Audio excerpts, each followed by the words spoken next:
நீங்க 23ஆம் புலிகேசி படத்தை பார்த்திருப்பீங்க.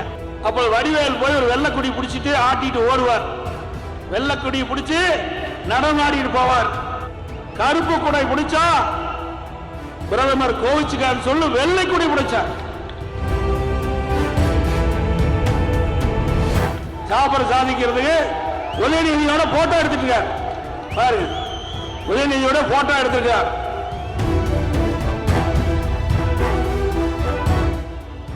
முதலமைச்சரோட போட்டோ எடுத்திருக்காரு. ஏதோ கொடுக்கிறாரு, என்ன கொடுக்கிறாருன்னு தெரியல.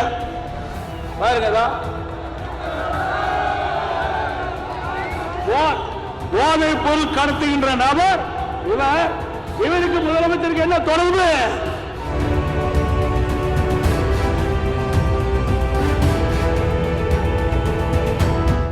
நீங்க 23ஆம் புலிகேசி படத்தை பார்த்திருப்பீங்க. அப்போ படையெடுத்து வருவாங்க. அண்டை நாட்டை சேர்ந்தவர். அப்போ வடிவேல் போய் ஒரு வெள்ளக்குடி பிடிச்சிட்டு ஆட்டிட்டு ஓடுவார். வெள்ளக்குடி பிடிச்சி நடமாடிட்டு போவார். அப்போ வெள்ளைக்கொடி ஏந்திய வேந்தன் என்று சொல்வார். வெள்ளைக்கொடி ஏந்திய வேந்தன் சொல்வார். அதே போல தமிழ்நாடு முதலமைச்சர் பிரதமர் சென்னை வந்தபோது கருப்பு குடை பிடிச்சா பிரதமர் கோவிச்சுக்கான்னு சொல்லு வெள்ளை குடை பிடிச்சார். வெள்ளை குடை பிடித்தார். அதற்கு மக்கள்லாம் பேசிக் கொள்வது திரு ஸ்டாலினை பற்றி வெள்ளை குடை ஏந்திய பொம்மை வேந்தார். வெள்ளை குடை ஏந்திய பொம்மை முதல் என்று பட்டம் கொடுத்துடலாம். அதோட திரு ஸ்டாலினுக்கு உதயாதியும் வெளியில வீரவசனம் பேசுவாங்க. பிரதமரை பார்த்தோன்னு சரணகதி அடைஞ்சிருவாங்க. வெளியில வேஷம் அப்படியே எதிர்ப்பு போல பேச்சு, தோற்றம், நடிப்பு, உள்ள பயம், நேரில் பார்த்தா சரணகதி அடைஞ்சிருவாங்க. அதனால இன்றைக்கு ஸ்டாலின் உதயநிதி அவர்களே building strong basement weak, building strong basement weak ரெண்டு பேருக்கும்.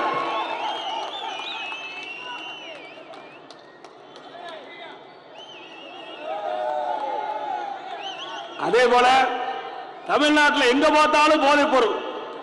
போதைப் பொருள் விற்காத இடமே இல்லை. போதைப் பொருள் விற்காத இடமே இல்லை.